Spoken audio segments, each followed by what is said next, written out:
बाजार संरचना एक ट्रेडर के रूप में आपके लिए सबसे जरूरी कौशलों में से एक है बाजार संरचना को समझने की क्षमता।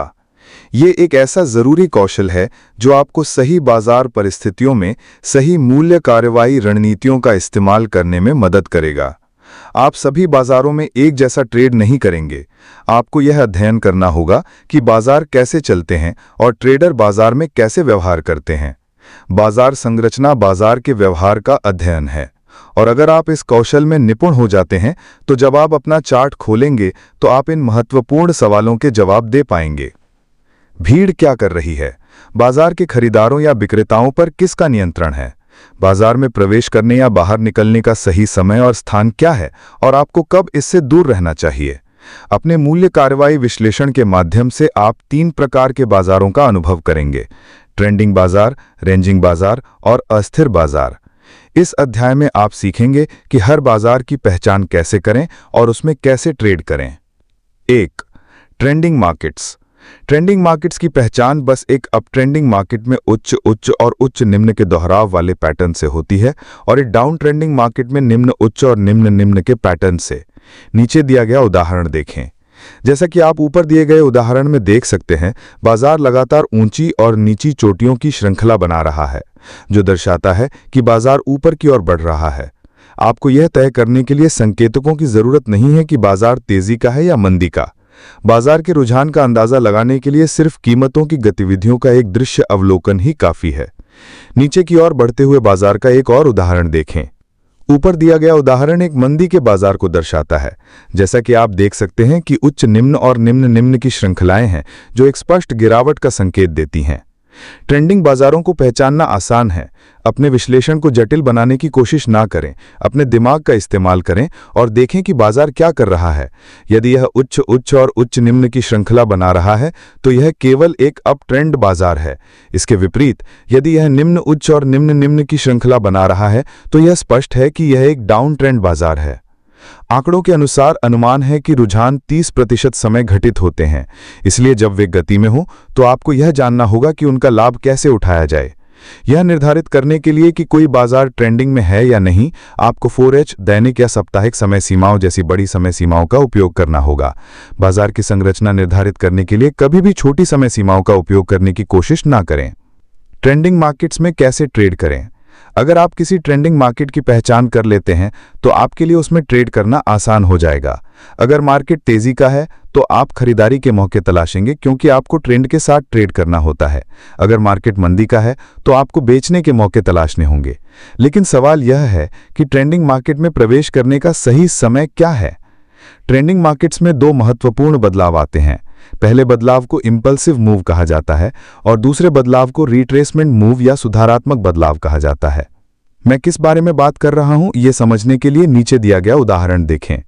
जैसा कि आप देख सकते हैं, बाजार लगातार ऊंचाइयां और ऊंचाइयां बना रहा है, जो एक तेजी के बाजार का संकेत देता है। अगर आप इस बाजार को देखेंगे तो आपको लगेगा कि खरीदने का, लेकिन जैसा कि आप देख सकते हैं, बाजार 2 अलग अलग चालें चल रहा है। पहली चाल एक आवेशित चाल है और दूसरी एक पुलबैक या रिट्रेसमेंट चाल है। प्रोफेशनल व्यापारी समझते हैं कि ट्रेंडिंग बाजार कैसे चलते हैं। वे हमेशा एक आवेशित चाल की शुरुआत में खरीदते हैं और इसके अंत में लाभ कमाते हैं। यही कारण है कि बाजार प्रवृत्ति की दिशा में एक आवेशित चाल बनाता है और एक और आवेशित चाल बनाने से पहले रिट्रेस करता है। यदि आप जानते हैं कि ट्रेंडिंग बाजार कैसे चलते हैं तो आप जानते होंगे कि खरीदने का सबसे अच्छा स्थान एक आवेशित चाल की शुरुआत में है। जो व्यापारी एक रिट्रेसमेंट चाल की शुरुआत में एक अपट्रेंड बाजार खरीदते हैं, वे प्रोफेशनल व्यापारियों के द्वारा पकड़े जाते हैं और वो यह नहीं समझ पाते हैं कि बाजार अनुमानित दिशा में जाने से पहले उनके स्टॉप लॉस का संकेत क्यों देता है। मंदी की प्रवृत्ति का एक और उदाहरण देखें। ऊपर दिया गया उदाहरण एक मंदी के बाजार को दर्शाता है। जैसा कि आप देख सकते हैं, सबसे अच्छा ट्रेडिंग निर्णय एक आवेशित चाल की शुरुआत में बाजार में बिकवाली करना है। अगर आप रिट्रेसमेंट चाल में बेचने की कोशिश करेंगे तो आप प्रोफेशनल ट्रेडर्स के जाल में फंस जाएंगे और अपना ट्रेड गंवा देंगे। अब हम जानते हैं कि डाउन ट्रेंड और अप ट्रेंड की पहचान कैसे करें और आवेशित चाल और रिट्रेसमेंट चाल के बीच के अंतर को कैसे समझा जाए। एक प्राइस एक्शन ट्रेडर के रूप में आपके लिए यह जानना बहुत जरूरी है, लेकिन सबसे महत्वपूर्ण सवाल यह है कि प्रोफेशनल ट्रेडर्स के साथ सही समय पर बाजार में प्रवेश करने के लिए आवेशित चाल की शुरुआत की पहचान कैसे करें और रिट्रेसमेंट चाल के जाल में फंसने से कैसे बचें। किसी ट्रेंडिंग मार्केट में आवेशित चाल की शुरुआत का अनुमान लगाने के लिए आपको समर्थन और प्रतिरोध स्तरों को चित्रित करने में महारत हासिल करनी होगी। तो समर्थन और प्रतिरोध स्तर क्या हैं और उन्हें अपने चार्ट पर कैसे चित्रित करें, यह हम अगले अध्याय में देखेंगे। समर्थन और प्रतिरोध स्तर। समर्थन और प्रतिरोध ऐसे सिद्ध क्षेत्र हैं जहां खरीदार और विक्रेता कुछ संतुलन पाते हैं और ये बाजार में प्रमुख मोड़ होते हैं। समर्थन और प्रतिरोध स्तर तब बनते हैं जब कीमत उलट जाती है और दिशा बदल जाती है, और कीमत अक्सर इन समर्थन और प्रतिरोध स्तरों का सम्मान करती है। दूसरे शब्दों में, ये तब तक मूल्य की गति को नियंत्रित करते हैं जब तक कि कीमत इनसे ऊपर नहीं पहुंच जाती। ट्रेंडिंग मार्केट में समर्थन और प्रतिरोध स्विंग पॉइंट से बनते हैं। अप ट्रेंड में पिछला स्विंग पॉइंट सपोर्ट लेवल के रूप में कार्य करता है और डाउन ट्रेंड में पुराना स्विंग पॉइंट रेजिस्टेंस लेवल के रूप में कार्य करता है। अधिक जानने के लिए नीचे दिया गया उदाहरण देखें। ऊपर दिया गया उदाहरण दर्शाता है कि ब्रेकआउट के बाद पिछला स्विंग पॉइंट किस प्रकार एक सपोर्ट लेवल के रूप में कार्य करता है। जब बाजार रिट्रेसमेंट मूव करता है तो वो पिछले स्विंग पॉइंट यानी सपोर्ट लेवल का सम्मान करता है, जो एक और आवेगी मूव की शुरुआत को दर्शाता है। जैसा कि आप देख सकते हैं, जब बाजार पिछले स्विंग पॉइंट को परखता है तो वो फिर से ऊपर चला जाता है। अप ट्रेंड मार्केट में सपोर्ट लेवल बना के हम अनुमान लगा सकते हैं कि अगला आवेगी मूव कब होगा। आइए डाउन ट्रेंड मार्केट का एक और उदाहरण देखें। ऊपर दिया गया उदाहरण हमें दिखाता है कि जब कीमत पिछले स्विंग पॉइंट यानी प्रतिरोध लेवल के करीब पहुंचती है तो बाजार प्रतिरोध लेवल का सम्मान कैसे करता है। बाजार एक आवेगपूर्ण चाल चलता है। अगर आप समझते हैं कि ट्रेंडिंग मार्केट में मूल्य क्रियाएं कैसे काम करती हैं, तो आप उच्च सटीकता के साथ भविष्यवाणी कर पाएंगे कि अगला आवेगपूर्ण चाल कब शुरू होगा। आवेगपूर्ण चाल की शुरुआत को पकड़ने का एक और तरीका है ट्रेंड रेखाएं खींचना। ये एक और तकनीकी कौशल है जिसे आपको सीखना होगा अगर आप प्रमुख रैखिक समर्थन और प्रतिरोध स्तर की पहचान करना चाहते हैं। पहले मैं आपको समझाता हूं कि ट्रेंड रेखाओं का क्या अर्थ है। अक्सर जब बाजार नए उतार चढ़ाव बनाते हुए आगे बढ़ रहा होता है तो कीमत एक रैखिक स्तर का सम्मान करती है जिसे ट्रेंड रेखा के रूप में पहचाना जाता है।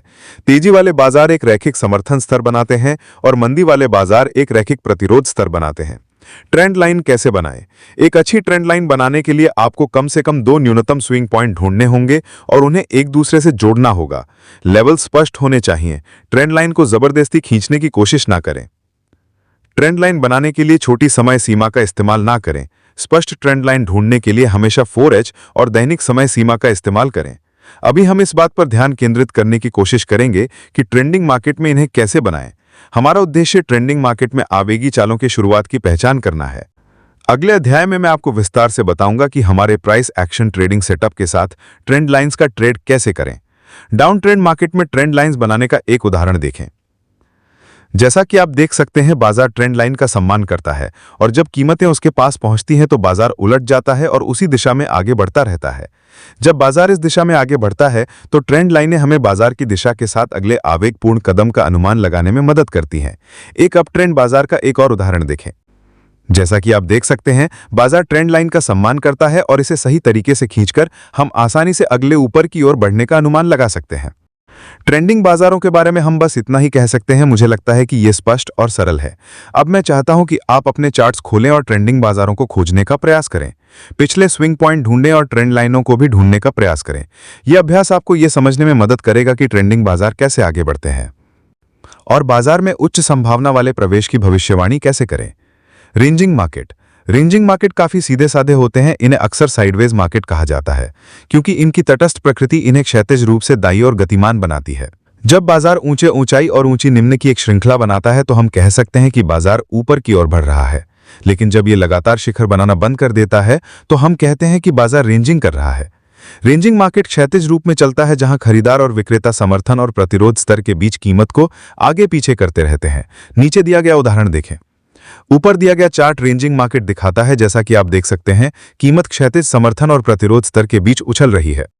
ट्रेंडिंग मार्केट और रेंजिंग मार्केट के बीच अंतर यह है कि ट्रेंडिंग मार्केट अप ट्रेंड की स्थिति में ऊंचे ऊंचाई और ऊंची निम्न की एक पैटर्न बनाकर चलते हैं और डाउन ट्रेंड की स्थिति में ऊंची निम्न और निम्न निम्न की पैटर्न बनाकर चलते हैं। लेकिन रेंजिंग मार्केट क्षैतिज रूप से चलते हैं, जो हमारे समर्थन और प्रतिरोध स्तरों के बीच होते हैं। जैसा कि आप देख सकते हैं, दोनों बाजारों के बीच अंतर को समझने से आपको सही बाजार की स्थितियों में सही मूल्य क्रिया रणनीतियों का बेहतर उपयोग करने में मदद मिलेगी। रेंजिंग बाजार में ट्रेडिंग ट्रेंडिंग बाजार से बिल्कुल अलग है, क्योंकि जब बाजार रेंजिंग में होता है तो यह संतुलन बनाता है, खरीदार और विक्रेता बराबर होते हैं और किसी का नियंत्रण नहीं होता। यह आमतौर पर तब तक जारी रहेगा जब तक ये रेंज संरचनाएं टूट न जाएं और एक ट्रेंडिंग स्थिति समव्यवस्थित न हो जाए। सबसे अच्छे खरीद और बेचने के अवसर प्रमुख समर्थन और प्रतिरोध स्तर पर होते हैं। रेंजिंग मार्केट्स में ट्रेडिंग करने के 3 तरीके हैं। मैं विस्तार में नहीं जाऊंगा क्योंकि मैं चाहता हूं कि आप अपने चार्ट को देखकर यह तय करने का कौशल प्राप्त करें कि बाजार ट्रेंडिंग है या रेंजिंग। अगले अध्यायों में मैं विस्तार से बताऊंगा और उन ट्रेडिंग रणनीतियों के बारे में बताऊंगा जिनका उपयोग आप ट्रेंडिंग या रेंजिंग मार्केट में ट्रेडिंग के लिए करेंगे। अगर आप रेंजिंग और ट्रेंडिंग मार्केट के बीच अंतर नहीं कर सकते तो आप इन मूल्य क्रिया रणनीतियों का उपयोग करना नहीं जान पाएंगे। रेंजिंग मार्केट्स में ट्रेड करने का पहला तरीका है कि आप कीमत के सपोर्ट या रेजिस्टेंस लेवल तक पहुंचने का इंतजार करें। फिर आप मुख्य समर्थन स्तर पर खरीद सकते हैं और मुख्य प्रतिरोध स्तर पर बेच सकते हैं। नीचे दिए गए उदाहरण देखें। जैसा कि आप देख सकते हैं, बाजार क्षैतिज रूप से गति कर रहा है। ऐसे में खरीदारी के सबसे अच्छे अवसर समर्थन स्तर पर होते हैं और बेचने के सबसे अच्छे अवसर प्रतिरोध स्तर पर होते हैं।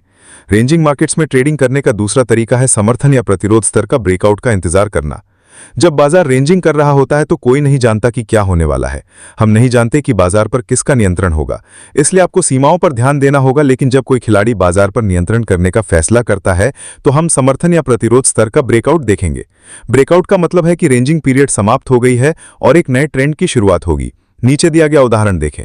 जैसा कि आप देख सकते हैं, बाजार समर्थन और प्रतिरोध स्तरों के बीच कारोबार कर रहा था और अचानक कीमत प्रतिरोध स्तर से बाहर निकल गई। यह दर्शाता है कि किसी ट्रेंड की शुरुआत होने की संभावना है, इसलिए प्रवेश करने का सबसे अच्छा तरीका है ब्रेकआउट के बाद।